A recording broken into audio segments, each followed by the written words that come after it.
what occurs to me, talking about being frightened, is not simply now the train that goes through a community, but I'm thinking about the south side of Chicago where all those rail lines come together. I mean, there's 30 lines right next to each other. You know, when you see those big rail yards, I would imagine that there are several of these bomb trains in the same, at some point, some of them there together. I mean, I don't know that we even know that. And that the risk of one of them starting on fire and spreading to the other ones seems like it would be exponentially worse than just this one single one. And God knows what other kinds of material items could be in some of the trains that maybe even aren't flammable, but are toxic. Well, right, yeah, and it's just not the crude oil. Mark Burrows makes the point that even if we kept all the crude oil in the ground, we'd still be dealing with, you know, anhydrous ammonia, chlorine, you know, a milieu of other types of very hazardous chemicals.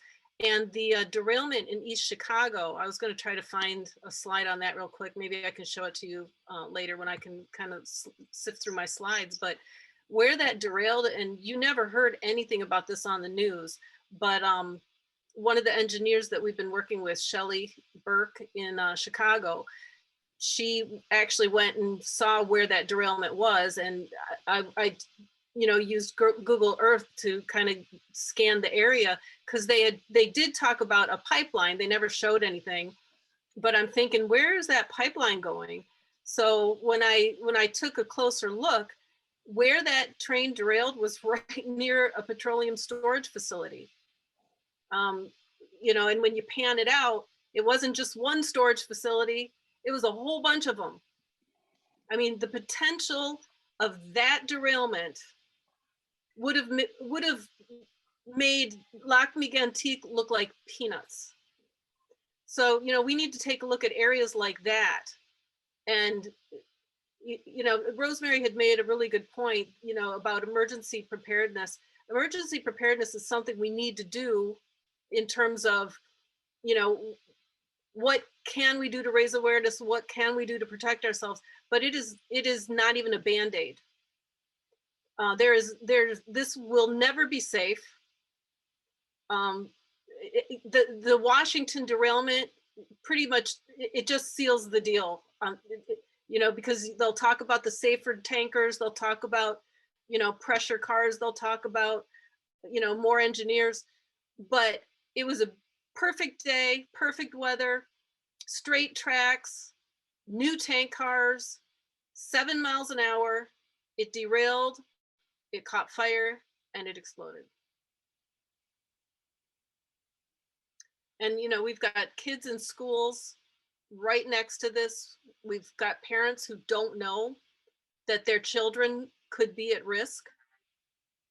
And waiting until after a catastrophe is not the time for them to learn. That's immoral, I think. Quickly, I found the slides I wanted to show you. I'll just, because, you know, you can talk about it, but until you really see it, it just doesn't hit home. So this is the East Chicago derailment. This is where the train derailed. Here's a charter school, and here you can start to see the storage facility. And right here is the train yard, or the rail yard, or whatever you call it. So now if I scan out a little bit, this is right, this is the area you were just looking at. Look at that field right there. If that were to go, look at the domino, look at the potential domino effect. Look at all of this. This is catastrophic. and that was not on the news.